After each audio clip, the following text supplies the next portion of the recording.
7h-9h, les matins de France Culture, Guillaume Erner. Bonjour Mathilde Diop. Bonjour. Votre film Atlantique est en salle aujourd'hui. C'est un superbe film, on l'a beaucoup aimé au matin. On n'est pas les seuls d'ailleurs, puisqu'il a obtenu le Grand Prix à Cannes, qui signe l'originalité d'un film, son caractère novateur. Je vais essayer de le résumer à grands traits. Dans une banlieue populaire de Dakar, Ada et Souleymane vivent une histoire d'amour passionné, mais Ada est promise à un autre homme bien plus fortuné. Souleymane, qui travaille depuis des mois sur un chantier sans recevoir de salaire, prend la mer avec d'autres jeunes ouvriers dans l'espoir de gagner l'Espagne et y trouver une vie meilleure. Désespérée, Ada se marie malgré tout, mais les noces sont perturbées par un mystérieux incendie. Alors qu'un jeune policier mène l'enquête, une étrange fièvre s'empare des filles du quartier. C'est en quelque sorte, avez-vous dit, non pas l'histoire d'Ulysse, mais l'histoire de Pénélope. Pénélope qui reste donc dans l'attente de son amoureux. Pourquoi avoir décidé de raconter cette histoire, l'envers de l'histoire traditionnelle, Mathilde Diop? Parce que je pense que c'était une manière d'écrire le film à partir de mon point de vue aussi, des sensations que j'ai moi-même éprouvées lors du premier court-métrage que j'ai réalisé en 2008, qui s'appelle Atlantique, du même nom mais avec un S, et où j'ai été le témoin assez proche d'une situation ultra sensible, extrêmement complexe et délicate, où beaucoup de jeunes partaient en mer, beaucoup de jeunes Sénégalais partaient par les côtes sénégalaises en mer pour rejoindre l'Espagne, et que c'est vraiment à partir des sensations, de ce que j'ai pu ressentir à partir de confidences que certains garçons m'ont faites autour de leur propre projet de partir en mer, ou alors au moment où ce film que j'ai consacré toujours en 2008, où Sérigne, un jeune homme, raconte à moi et à ses deux meilleurs amis sa traversée. Je l'ai d'abord raconté en effet du point de vue d'un acteur des faits, quelque part, de quelqu'un qui l'a vécu. J'avais besoin à l'époque de faire entendre une histoire à partir du point de vue de quelqu'un qui l'a vécu et qui se raconte. C'est aussi la question de la réappropriation de son récit. Et là, c'est vrai que ça me semblait important d'accepter aussi l'idée que ces jeunes qui ont disparu en mer et qui ne reviendront plus, comment raconter leur histoire, comment raconter le point de vue de quelqu'un qui n'est plus là, qui a disparu, et du coup le raconter à partir de ce qui reste, de celle qui reste. C'est la seule, à vrai dire, c'est la seule manière de le raconter. Et ces départs, ils sont complètement pour moi, tus. En tout cas. Ces départs, ils sont complètement tus au Sénégal. C'est une réalité qui est masquée, vous? Alors, il arrive que les familles, soient complices aussi de ces départs. Mais dans beaucoup de cas, en effet, et comme vous le dites, c'est culturel. Ce ne sont pas des choses qui se disent. Beaucoup de jeunes sont partis, en effet, sans le dire à leurs sœurs, à leurs amis, à leur mère, à leur maîtresse, à leur femme. Et n'appelaient qu'une fois arrivés en Espagne. Ou alors ils n'appelaient jamais puisqu'ils disparaissaient en mer. Et c'est justement en fait le témoignage de cette absence que vous racontez, avec un début de film qui marque la manière dont ce pays est aux prises, à la fois avec un capitalisme mondialisé et aussi une grande pauvreté. Il y a cette tour, alors je crois que le projet originel s'appelait la tour Kadhafi, on l'a surnommée ainsi, oui. Parce qu'il devait y avoir des capitaux libyens, et puis celle-ci n'a pas pu se faire, mais elle existe malgré tout dans votre film. Là aussi, c'est un témoignage d'une absence. Qu'est-ce qu'elle représente, qu'est-ce qu'elle incarne pour vous, Mathilde Diop, cette tour? Pour moi, elle incarne un futur qui ressemble davantage à un mirage, à une sorte de fantasme en lévitation. Quelque chose d'inaccessible, qui est tout sauf ancré dans une réalité, qui est tout sauf ancré dans un présent qui fonctionne, dans le sens où le film s'ouvre sur ce chantier dont les ouvriers ne sont pas payés, ne seront pas payés, puisque ça fait déjà 3 mois qu'ils attendent leur salaire. Là, on comprend que c'est le 4e mois qu'ils ne le recevront pas. Et très vite, on découvre cette tour, la ville future qu'ils sont en train de construire, et pour laquelle ils ne sont pas payés, ville dans laquelle ils n'auront pas leur place, et surtout, travail pour lequel ils ne sont pas payés. On va écouter un extrait de votre film Mati Diop, justement. Ce moment où les ouvriers réclament leur dû. 3 mois fay ñu ko xam naa ne 4e mois bi xaalis bi nag xaalis bi wax loolu ngeen ko def ngeen ko lekk yàqul dara quoi mais tamit dañoo yor ay njaboot quoi comme ni ngeen yoree njaboot ñun noonu lañ yoree njaboot kii li mu la wax leer na ñun dañ yor ak njaboot kër la suñu baay ñun ñuy rax ñu lañ yaakaar quoi moo tax ñuy liggéey su may dugg sama gaal damay bàyyi ba 20 heures wala 21 heures ba mu lëndëm may doog a dugg suñu kër mais mënu ma jaar si koy bi fayal ko ndax xaalis bi ngeen ñu yore loolu xam lu àqu la wala de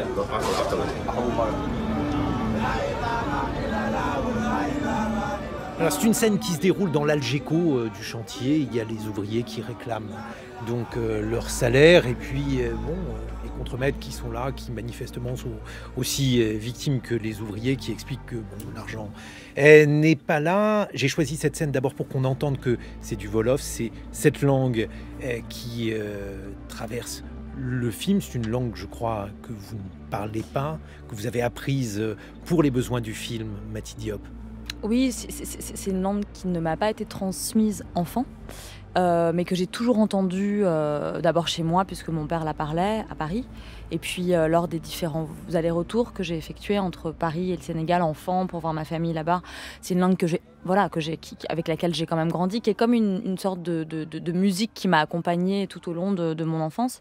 Mais en effet, je la parle pas, je la comprends, je commence à la comprendre relativement bien, mais c'est le 3e film que je tourne à Dakar, en effet, en Wolof, sans moi-même parler la langue.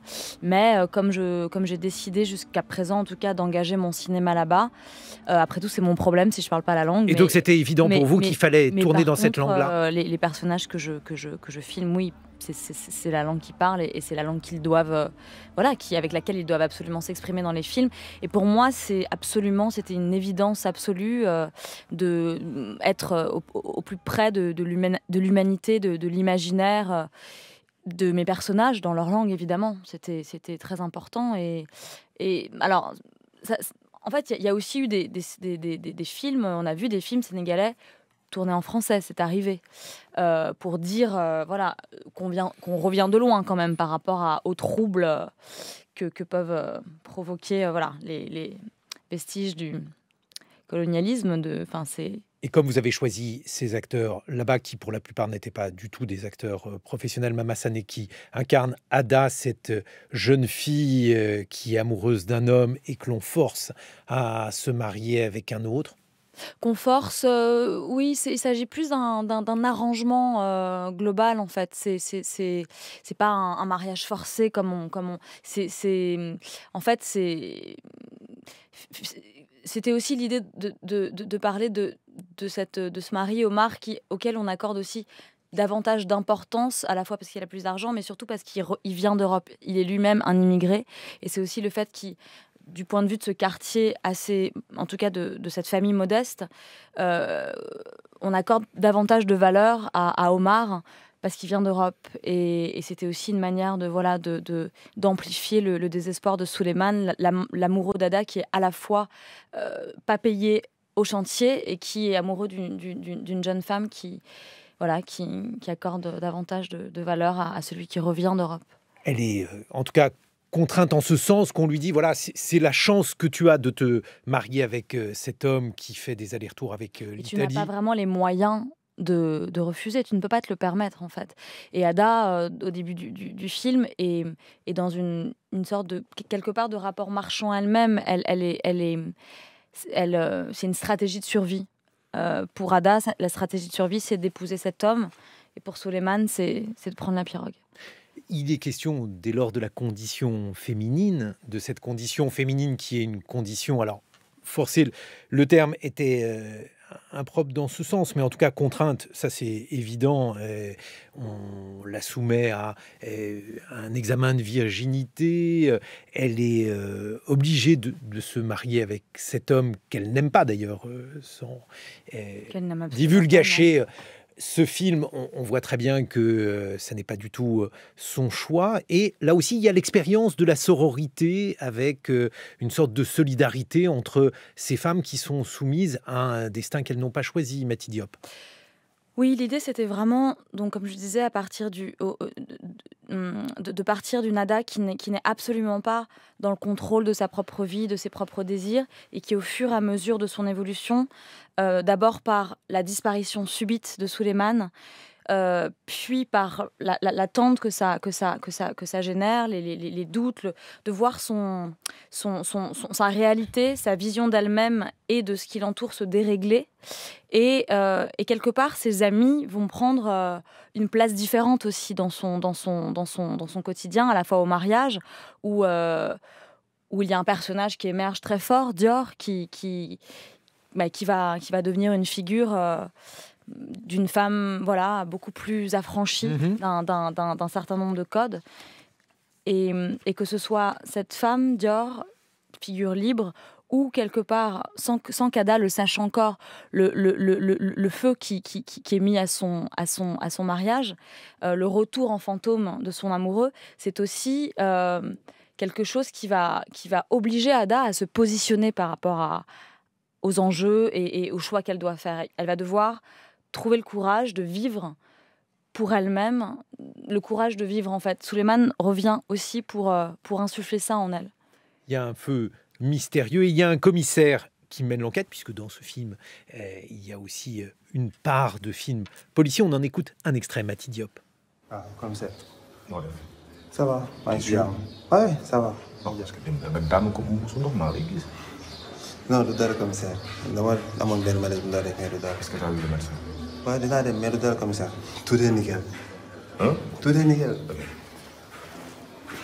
Inspecteur Issa Diop, notre jeune vedette, il va charger de l'enquête. Ok. Junior, le propriétaire des lieux. Jox naa Pierre le dossier. Pierre, loolu kii nga xool tous les témoignages da mel ni yëpp benn wax bi la ñuy dégg nga. Junior. Kon pare nga waaw d'accord nañ dem ba gunge wala ko. Merci. Les gars. Alors, inspecteur, yaa ngi tane? Oui, ça va. Ça va. Gant. Un extrait de votre film, Mati Diop, Atlantique. Il est en salle aujourd'hui. Un commissaire mène l'enquête pour comprendre d'où vient le feu. Oui, c'est un moment de bascule dans le film très important. Voilà, le film se passe jusqu'à présent du point de vue d'abord de Suleiman qui part en mer très tôt, ensuite d'Ada, et tout d'un coup le film bascule sur le point de vue de cet enquêteur qui vient de se réveiller d'une longue nuit visiblement et qui arrive voilà, dans la chambre d'Ada et de son nouveau mari qui vient d'être dévasté par un incendie. Et c'est à travers cette enquête que, pour le coup, rationnelle, pragmatique, que la dimension... C'est par l'ultra pragmatique, rationnel, que finalement la dimension fantastique, elle émerge. Et le film devient effectivement un film fantastique. Pourquoi avoir fait ce choix, Mati Diop ? En fait le fond et la forme du film sont apparus comme une seule et même chose. Parfois on a une histoire très précise qu'on souhaite raconter, puis la forme met du temps à apparaître. Et là il a tout de suite été question pour moi d'un film fantastique dans la mesure où le film se consacre à une jeunesse disparue en mer, à une jeunesse fantôme. Et tout ce que j'ai essayé de raconter depuis le départ, c'est à quel point, justement, cette jeunesse, en ayant disparu, en n'ayant laissé aucune trace dans l'océan, en ne donnant pas, du coup, de nom à cette tragédie, devient omniprésente, revient hanter l'ensemble du quartier, ces femmes. Et c'est l'idée de ces fantômes qui me prennent naissance en nous, d'un film sur la hantise et sur l'idée qu'on fait revenir nos propres fantômes. Et même s'il s'agit de possession dans le film, de femmes qui sont possédées par l'esprit des garçons auxquels elles étaient attachées morts en mer, on pourrait aussi se raconter que c'est peut-être une hallucination collective après tout. C'était peut-être la nécessité de les faire revenir pour... c'est peut-être un refus de ce sort. C'est peut-être une manière de transcender, de refuser que ces disparitions représentent une fin et qu'à travers ces femmes, une nouvelle, une continuité, une revanche en l'occurrence, puisqu'ils reviennent aussi pour réclamer leur argent, soit possible en fait. Et oui, c'est un soit appel rendu à la justice. possible. Et c'est un appel finalement à l'émancipation de ces femmes sénégalaises à qui vous donnez une voix, même si elles se taisent, même si les disparus sont disparus sans laisser bien souvent de traces. Mati Diop, c'est ça que vous avez voulu faire? Absolument. En tout cas, principalement sur Ada. Ensuite, les filles autour sont comme un cœur, comme dans la tragédie grecque. Mais au cœur, c'est vraiment le récit initiatique d'une jeune fille pris entre la disparition subite de son amoureux en mer et son retour en fantôme. Et à l'intérieur de ce départ et de ce retour fantôme de Souleymane, son amoureux, on assiste à un récit initiatique, une odyssée de cette jeune fille dont le réel se dérègle d'abord et qui va devoir, comme je disais, affronter ce réel, le composer avec, trouver sa voie à l'intérieur des codes avec lesquels elle doit dealer et dans le but de mener une vie de plus en plus en accord avec ses désirs, avec qui elle est vraiment. Et Souleymane revient aussi pour l'aider à se libérer et à vivre. Et encore une fois, d'avoir le courage de vivre sa vie. Comment vous y êtes prise, Mati Diop, pour filmer cette histoire qui n'est pas du tout la vôtre, pour réussir à donner une voix à des gens qui ont un destin très différent du vôtre? Je pense que j'ai sans doute raconté à travers la trajectoire d'Ada, qui après tout le film a beau se passer dans un endroit extrêmement spécifique, Tiaroy, dans lequel j'ai en effet pas grandi. Je pense que je n'ai pas écrit cette histoire pour rien, c'est qu'il y a beaucoup de moi-même dedans et qu'on peut écrire un personnage qui vit au bout du monde, très, très éloigné de soi et à travers lequel on se raconte absolument aussi. Qu'est-ce qu'il y a de vous dans ce film? C'est difficile c'est vous qui m'y avez incité. Oui, mais c'est peut-être que j'ai aussi, moi aussi, utilisé ce premier long métrage comme mon rite initiatique. Mais parce que, a priori, un rite de passage. Votre vie est au contraire, en tout cas en apparence, une vie de créatrice plutôt libre. Vous avez mené à bien ce projet. Il est couronné de succès puisque ce film Atlantique a eu le Grand Prix au Festival de Cannes. Qu'est-ce qu'il y a malgré tout de contraint dans votre trajectoire, sauf si ça n'est pas du tout cela, justement, le point commun entre Ada et vous? Mais je pense que c'est comme je l'ai dit plusieurs fois, je pense que c'était aussi une manière de vivre par procuration une adolescence africaine, sénégalaise, dakaroise que j'ai pas vécue. Et je pense que votre question me fait penser au rapport à l'identification. C'est à la fois offrir un film au monde qui soit la possibilité pour un certain public noir de s'identifier à des personnages noirs, mais de permettre à n'importe quel spectateur de s'identifier à une jeune fille noire. Voilà. Mati Diop, Atlantique, votre film sur tous vos écrans aujourd'hui. C'est un très beau film. On se retrouve dans quelques minutes. Vous converserez avec une romancière, Marie Dariussec. Elle publie La mer à l'envers aux éditions POL, avec beaucoup de points communs entre vos deux œuvres. Les matins de France Culture, 7h-9h. Guillaume Erner. Et nous sommes en compagnie de Mati Diop, la cinéaste dont le film Atlantique est dans les salles aujourd'hui avec une très bonne critique. Je vais même en citer un extrait, une critique de Libération élégiaque et splendide. Mati Diop suit le destin d'une jeune Dakaroise en lutte contre les pressions politiques, sociales et religieuses du pays qui voit son amoureux secret s'embarquer pour un exil fatal. Et je reçois une romancière, Marie Dariussec. Bonjour. Vous publiez un roman, La mer à l'envers. C'est l'histoire de Rose, une psychologue quadragénaire qui part en croisière sur la Méditerranée avec ses enfants. Un voyage pour changer d'air et prendre du recul sur son mariage. Au milieu de la nuit, le paquebot croise une embarcation de migrants et recueille à son bord les naufragés. C'est cette histoire que vous racontez donc dans ce roman, La mer à l'envers, chez POL. Et je crois que l'une des inspirations de ce roman se trouve dans un film de Mati Diop. Disons que On ne peut pas parler d'autre chose que des migrants, comme on les appelle en ce moment. Et le film de Mathie, le moyen-métrage 1000 soleils que j'ai vu, c'était en 2015, je pense. Il est sorti oui, il est sorti en 2015, absolument. Oui. Faisait partie des films fondamentaux, je crois, sur cette question et m'a convaincu que pour arriver à s'emparer de ce sujet et à en dire quelque chose de pertinent, en fait, il fallait mettre la barre très très haut.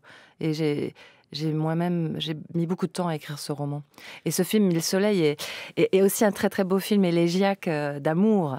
Et je crois qu'il faut une espèce de ligne claire comme ça pour porter cette migration de masse. Enfin, il faut s'intéresser aux individus, voilà, à des instincts singuliers. Et justement, quand vous dites qu'il faut mettre la barre très très haut, dans les difficultés que vous avez eues pour écrire ce roman, vous avez mis plus longtemps que les autres à l'écrire, Marie Dariussec. Oui, j'avais des problèmes éthiques et esthétiques. D'abord, le sujet nous dépasse tous. Je voulais aussi rendre compte d'un certain désarroi. Je ne voulais pas écrire le roman de la bonne âme qui recueille son migrant. Je voulais vraiment pas faire ça. Je voulais rendre compte de ce qui nous arrive. C'est-à-dire, il n'y a pas que leur destin à eux, qui est souvent tragique, à ces voyageurs, sans argent, sans papier. Il y a aussi notre destin à nous. Et on est embarqués sur la même planète. Et je voulais rendre compte de ça. Et c'était extrêmement difficile à faire, en fait. Il est question d'embarcation, de mer. Alors là, cette fois-ci, la métaphore, ça n'est plus la terre ferme avec une tour, la tour Kadhafi, comme dans votre film Mathie Diop. Ce sont deux embarcations. L'une est monstrueuse, c'est un paquebot de croisière, et l'autre, c'est cette frêle embarcation sur laquelle les migrants sont emportés. La métaphore est presque trop lourde, sauf que c'est comme ça qu'est la planète, qu'est notre monde. Et ces espèces de sommets du capitalisme le plus désinhibé que sont ces paquebots, qui sont vraiment dans une espèce d'absence de vergogne totale. Ça fait que 2-3 ans qu'on les critique, pollution, etc. Et cette petite barque, ils sont exactement dans le même espace géographique. Et moi-même, j'ai fait une croisière, je l'avoue. C'était un voyage de recherche, n'est-ce pas? En 2013, avec mes enfants. Et on est passé au large de Lampedusa. Et Lampedusa, à l'époque, c'était vraiment le nom de ce qui se passait. Et j'ai eu une espèce de flash comme ça, vraiment d'évidence, que c'était la même zone géographique absolument, avec la Libye derrière et Marseille devant, et Lampedusa. Et le roman est né là, en fait, de cette espèce d'hallucination géographique, mais qui était la réalité. C'était le même espace. Oui, vous avez failli appeler ce roman Costa Lampedusa. Costa Lampedusa, c'était une croisière Costa, n'est-ce pas? Et sur certains... j'ai lu en ligne un peu la presse italienne, et il y a eu 2 cas où un capitaine honorable, comme ça, de cette compagnie, a pris à son bord des barques. Donc j'ai regardé comment ça se passait concrètement, où est-ce qu'on accueillait les migrants dans ces énormes paquebots. Mais c'est arrivé que 2 fois, apparemment, et alors que ce sont les mêmes routes, absolument. Et donc ce sont 2 mondes qui s'entrechoquent, avec d'un côté une famille française comme on en connaît, qui a des problèmes de famille française, avec des problèmes d'iPhone, des appartements trop petits, voilà. Et puis de l'autre, des gens qui, eux, ont des problèmes de vie et de mort. Et de mort, oui. Oui, Rose, mon personnage, est un personnage, au fond, assez banal, mais je tenais à ça. Elle travaille trop, sa gosse qui a 6 ans est allergique à tout, et en particulier au gluten. Enfin, je fais aussi un petit portrait comme ça d'une certaine classe moyenne parisienne, sympathique, mais assez désemparée. Et Rose, elle a trop de boulot et trop de choses à gérer. Elle pense que ça la concerne pas, tout le reste. Enfin, elle veut croire que ça la concerne pas. Et qu'elle allume la radio, et oui, il y a des migrants qui se sont noyés ce matin. Mais c'est pas sa vie, ça. Et en fait, ça va lui tomber dessus. C'est ni une bonne ni une mauvaise personne. C'est quelqu'un qui va se débrouiller avec ça. Il y a différents points communs. Et il y a cet objet, le téléphone, que l'on retrouve dans votre film, Mathie Diop. Le téléphone qui est un téléphone qui va être offert, que votre héroïne Ada va revendre parce qu'elle a besoin d'argent. Bref, c'est aussi un fil conducteur. C'est vrai, oui, absolument. Je m'attendais pas à la question du téléphone comme fil conducteur dans mon film, mais absolument, c'est aussi comme objet de la véhicule, modernité et comme symbole également de l'indépendance de cette femme. Absolument. Ses parents veulent. C'est aussi son le père. véhicule à travers lequel le fantôme de Suleiman va envoyer un message à Ada. Et je trouve que quand elle vend d'ailleurs ce téléphone pour se récupérer du liquide, c'est un moment du film où, voilà, où l'objet prend encore une autre dimension. Ouais. Ce qui veut dire que finalement, dans cette jeunesse, puisque c'est la jeunesse du monde entier qui est aux prises avec le téléphone, il y a donc les enfants de Rose, ils ont besoin d'un téléphone comme tous les enfants français à partir d'un certain âge. On résiste, on a des problèmes, mais ils finissent par avoir leur téléphone. Et puis Younes, qui lui a un autre destin.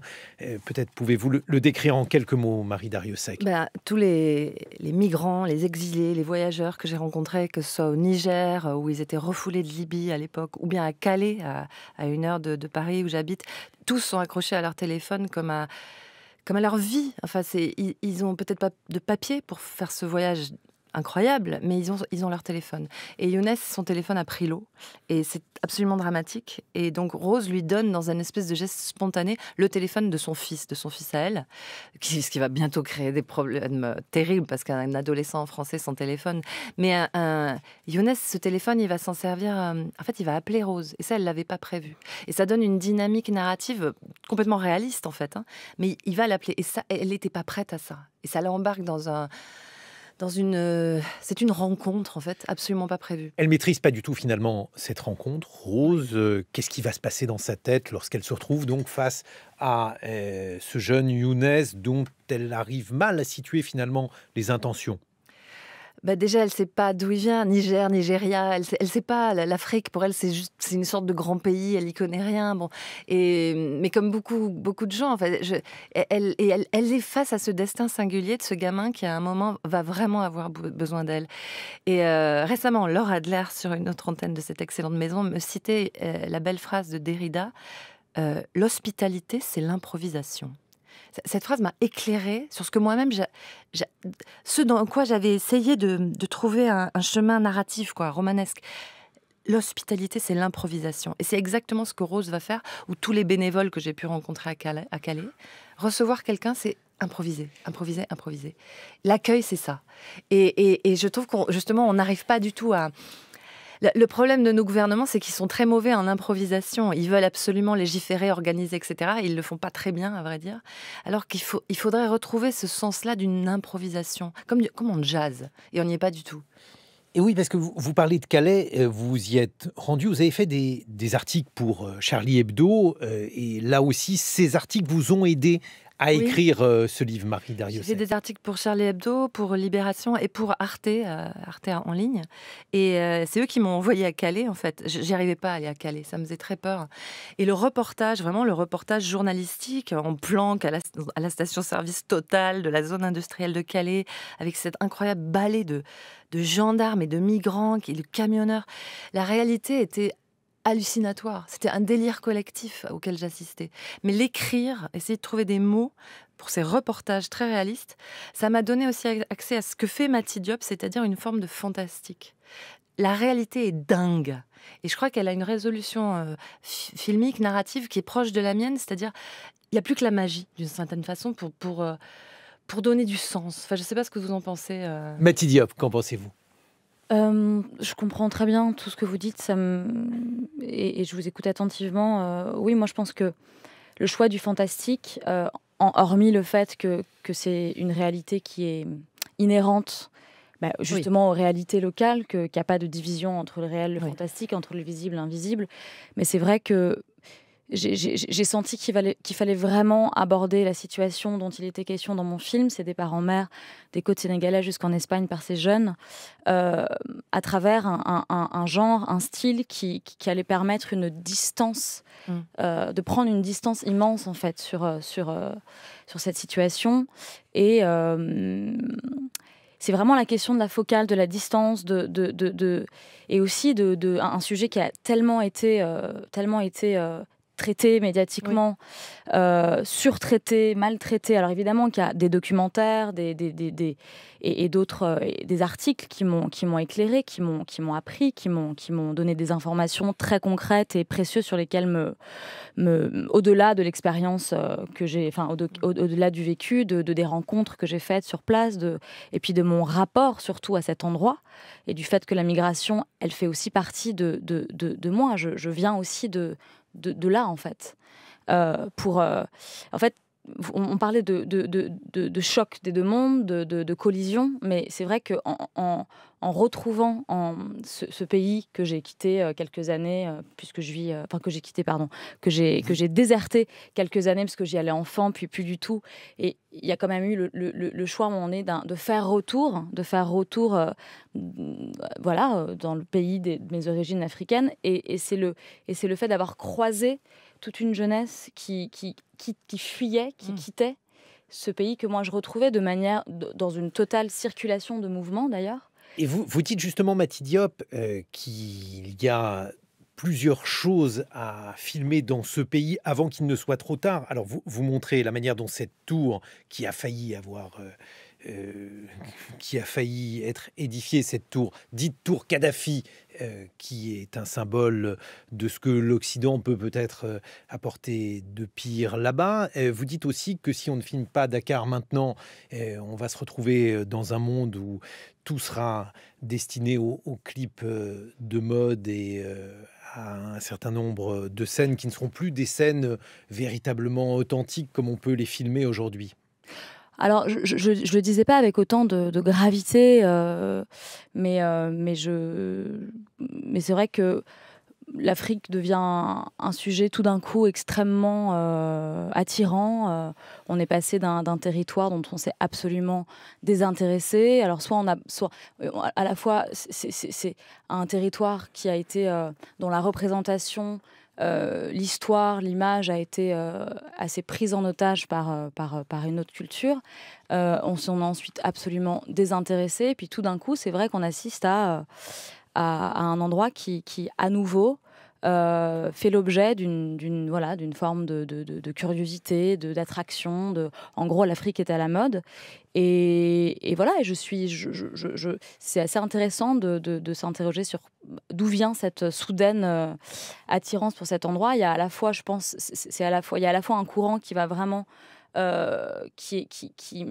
celui qui vient de l'intérieur, c'est-à-dire une certaine Afrique qui se repense à partir d'elle-même, que ce soit en philosophie, que ce soit à travers les arts, mais il y a aussi toute une tendance, pour le coup éphémère, je crois, qui tout d'un coup devient obsédée par l'Afrique. Je ne sais pas si vous l'avez remarqué, Marie. Marie Darrieussecq. Moi, je suis obsédée par l'Afrique, donc j'ai beaucoup... Pourquoi mais pas seulement depuis quelques années. Non. Ben, je sais pas, ça passe aussi par le français, par l'Afrique francophone, et puis par des amitiés, par des voyages, etc. Non, j'exagère un peu, mais plusieurs de mes romans passent par ces chemins-là. Il y a une longue histoire de violence, évidemment, et de colonisation, mais il y a aussi il y a une langue commune. Les Camerounais disent du français que c'est leur trésor de guerre, un peu paradoxalement. Et moi, ça m'a permis ça m'a tout simplement donné à penser, et ça m'a inspiré aussi, voilà, pour dire ce vieux mot. Mati Diop, dans son film, raconte l'Odyssée du point de vue de Pénélope. Votre roman, il s'intitule La mer à l'envers. Pourquoi à l'envers, Marie Darrieussecq ? Le titre m'est venu comme ça. J'ai beau avoir été psychanalyste, j'ai pas vu tout de suite le jeu de mots, mais évidemment, les lecteurs me disent la mer à l'envers. C'est vrai, c'est un roman très maternel. Alors, il y a beaucoup d'histoires de mer dans ce roman. Et c'est aussi parce que moi, j'accepte tout à fait le jeu de mots sur la mer, sur la maternité, sur cette Rose qui s'en sort pas très bien avec ses propres enfants. Enfin, elle fait ce qu'elle peut, mais qui va avoir un élan maternel. Il n'y a pas d'autre mot pour ce jeune gamin, Younes, qui a le même âge que son fils et qui n'a pas du tout le même destin. Ça la rend extrêmement sensible à une injustice profonde, évidente. Et puis la mer à l'envers, la mer Méditerranée est à l'envers. On marche sur la tête, en quelque sorte. La planète est à l'envers. Elle cherche, Rose, avec ses tout petits moyens, à remettre quelque chose debout. C'est une grande réparatrice. C'est une magicienne, justement, qui s'ignore. Elle a quelque chose, elle a une espèce de force dans les mains. qu'elle n'arrive pas à penser ni à développer à Paris, ville peut-être un peu trop rationnelle, mais que Younes aussi va l'aider à accepter, je crois. Et puis la mer, aujourd'hui, ça rime avec la mort dans le cas des migrants. Et d'ailleurs, Rose va enjamber la mort.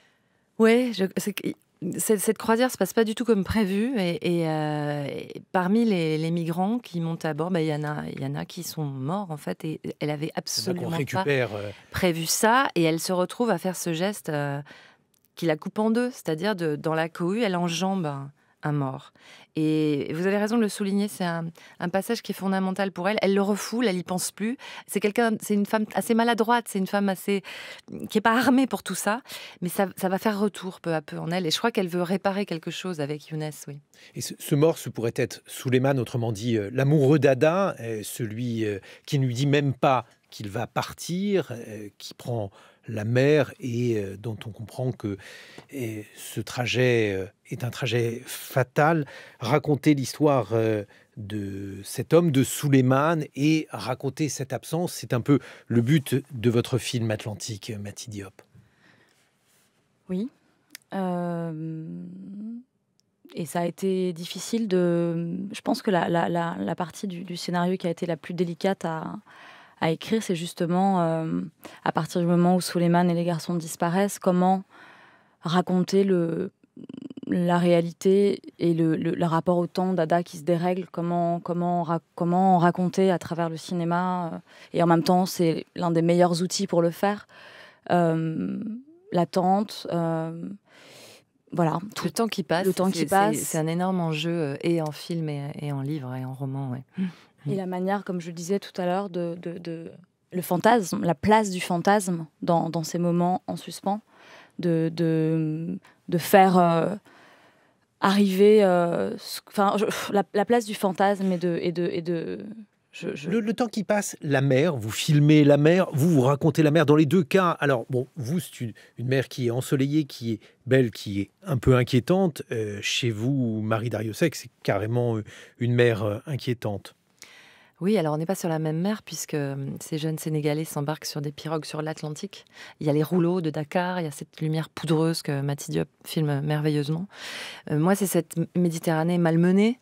Tout le monde me parle d'Ulysse et de l'Odyssée, mais c'est pas la Méditerranée d'Ulysse. Ulysse, c'est un conquérant, c'est quelqu'un qui a gagné la guerre. C'est la Méditerranée de Jonas. C'est le prophète Jonas qui est dans les 3 monothéismes et qui, lui, a complètement perdu espoir et il est recraché sur le rivage par la baleine. C'est Jonas, la bonne métaphore, à mon avis. Et Jonas, c'est Younes dans le monde arabe. Et je voulais raconter ça. Je voulais raconter des gens qui, à un moment, perdent totalement espoir et puis qui pour certains, accostent quand même, arrivent. Et c'était... Voilà. Qu'est-ce que vous avez pu raconter dans ce roman que vous n'avez pas pu raconter dans vos articles ? Ah, ça, c'est une grande question. La place de faire, justement, agir les métaphores, le rêve, de faire bouger comme ça le réel, de lui donner une force. Vraiment, j'ai assisté, en écoutant parler des migrants, en particulier au Niger, des gens qui étaient revenus, ou bien à Calais, tous ces gens à qui il restait 34 kilomètres d'espoir et de fatigue. Il y avait vraiment une espèce de qualité hallucinatoire du réel. Et dans mes reportages, je n'ai pas réussi à la rendre. J'étais trop près du sol, en quelque sorte. Dans le roman, on a la place de faire bouger les mots et d'introduire une forme de rêverie et de rendre grâce, voilà, de rendre hommage à cet incroyable espoir qui les tient. Et c'est de l'ordre d'une rêverie insensée aussi, hein. Et qu'est-ce que ça change qu'il y ait dans ce roman Rose ? Alors, dans vos reportages, il y avait Marie Darrieussecq, oui. Mais il n'y avait pas Rose. Oui. Qu'est-ce que ça change que là, elle soit non seulement mise en scène, mais c'est elle le pivot de votre roman ? Oui, c'est un personnage, c'est-à-dire c'est moi sans être moi. Moi, on s'en fiche. Et dans mes reportages, le problème, en quelque sorte, c'est que ça m'est difficile de ne pas donner mon opinion, ou de ne pas être dans une espèce d'empathie personnelle. Rose, c'est pas moi, au sens où elle vit... Elle fait autrement, sans doute, que moi je ferais, et je peux lui faire porter d'autres femmes. Beaucoup de gens se reconnaissent dans cette femme, hommes et femmes, et c'est la force du roman. C'est cette ambiguïté. Je ne dis pas ce que je pense d'elle. Je ne dis pas ce qu'on doit faire. Je ne donne pas de solution. Je ne fais pas de... Dans le reportage, il y a toujours une petite partie très morale, je trouve, qui est difficile à éviter. Un roman Non, ça se passe ailleurs. Et le fait d'utiliser le cinéma, de traiter de cette question dans une fiction, Mati Diop, c'est quelque chose qui vous a permis de donner un jugement, de faire des choix. Bref, qu'est-ce que ça vous a permis de faire? Déjà, j'ai l'impression que dans Atlantique, le court-métrage de 15 minutes que j'ai réalisé en 2008, même s'il était très court, à travers le récit de Sérine, qui est parti de son expérience et qui est devenu, dans le développement de son histoire, un grand récit épique, je pense qu'on peut raconter énormément de choses en très peu de temps. Ça dépend vraiment de qui on filme, comment on le filme et de comment la personne se raconte à l'intérieur du cadre. Mais j'ai voulu faire un long métrage parce que j'avais besoin d'une amplitude et d'une dimension extrêmement romanesque. J'avais besoin vraiment de retrouver de la fiction, du romanesque, du fantastique autour de situations et d'histoires qui sont souvent cantonnées à une information de souffrances qui ont été énormément traitées dans les reportages, qui ont été surtraitées, encore une fois, maltraitées par les médias. Et c'était important de comme donner un droit à la fiction, à l'Afrique, un droit à la fiction, quoi. Marie Darrieussecq. Non, moi, les jeunes gens que j'ai rencontrés à Calais en particulier, ils ont des étoiles dans les yeux. C'est-à-dire, c'est pas des victimes, ils veulent pas qu'on les voit comme ça. Et avec mon personnage de Younes, j'ai aussi voulu leur rendre cette force incroyable qu'ils ont. Ce sont des jeunes gens qui partent à l'aventure. Et comme ils m'avaient dit avec beaucoup de simplicité, certains d'entre eux, ils veulent voir du pays comme nous, en fait. Et ils le font comme ils peuvent. Et voilà, c'était aussi une forme d'hommage. Je voulais terminer en vous entendre une partie de la bande son d'Atlantique, très belle bande son.